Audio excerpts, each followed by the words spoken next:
niche has an incredibly large audience of believers who are extremely passionate about these subjects. I also started getting very heartfelt comments and emails about how I have touched or helped people in different ways. Apparently, my voice is extremely soothing, and despite the creepy nature of the stories, helps people and their children to fall asleep. They enjoy and appreciate my authenticity, and I am constantly told that I make people feel heard and validated in their experiences.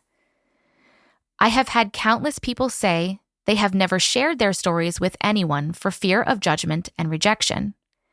It is known and articulated frequently that in our little community that we have built, we believe you.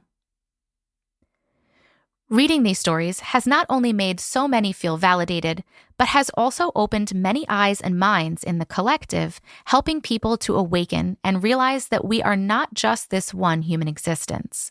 There have been numerous times where a story I have read has sparked a memory in someone else who is now eager to share their experience.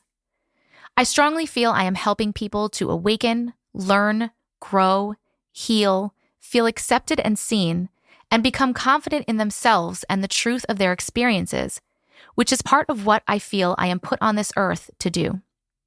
I fiercely believe that I am not only entertaining people, but helping many in this capacity. Maybe you yourself have had an unexplainable experience. Or maybe you picked up this book simply because you love anything that creeps you out. Either way, buckle up because shit's about to get weird. This book is a compilation of some of the best stories I have read since I started this whole thing. I think the scariest part is that these are true stories from real people. These are not movies, shows, or works of fiction thought up by some super creative and imaginative minds. They actually happened. I don't know about you, but for me, that really ups the creep factor. If you're going on this journey with me, I think it's important to understand a few things. If you are already very well versed in weirdness, please feel free to skip ahead and enjoy the stories. Otherwise, I'm going to go into a little bit of detail about some stuff that you might read. What is a glitch in the Matrix? There are a lot of people out there who believe in simulation theory. Simulation theory is the idea that what people perceive as reality is actually an advanced, hyper-realistic computer simulation, the Matrix, potentially overseen by a higher being. That we are basically all just characters in a video game. Think of a glitch in the Matrix as a glitch in a video game, when something weird happens that doesn't make sense according to the laws of physics.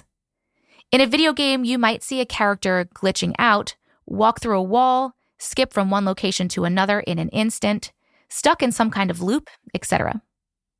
Real-life glitches in the Matrix are the same thing. People have experienced items disappearing and then reappearing in different locations, like the woman who dropped her phone lying in bed and found it on the front seat of her car. Some have experienced items multiplying, like the lady who found a second set of the same thrift store baby shoes in a different room of her house, same markings on both pairs. Or the one that all of a sudden had two of the same exact vacuum cleaners when she previously had only one.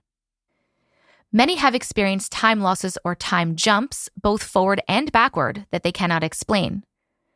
I was sent one video where a woman was frozen in place in a very unnatural position, and another where someone seemed to be stuck in an infinite loop, getting in and out of a car the exact same way every time.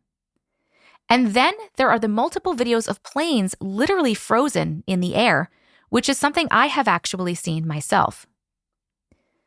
Another very common occurrence that is considered a glitch in the Matrix is déjà vu. If you remember the original movie The Matrix, Neo sees a black cat and then sees the same black cat again. He is told that having déjà vu means that they have, quote, changed something in the Matrix. In this case, it was to slow their escape.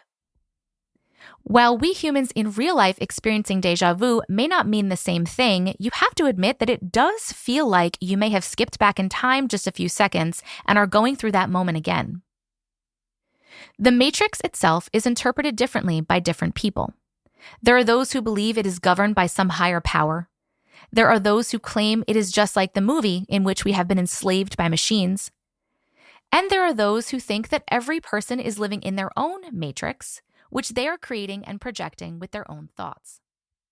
And what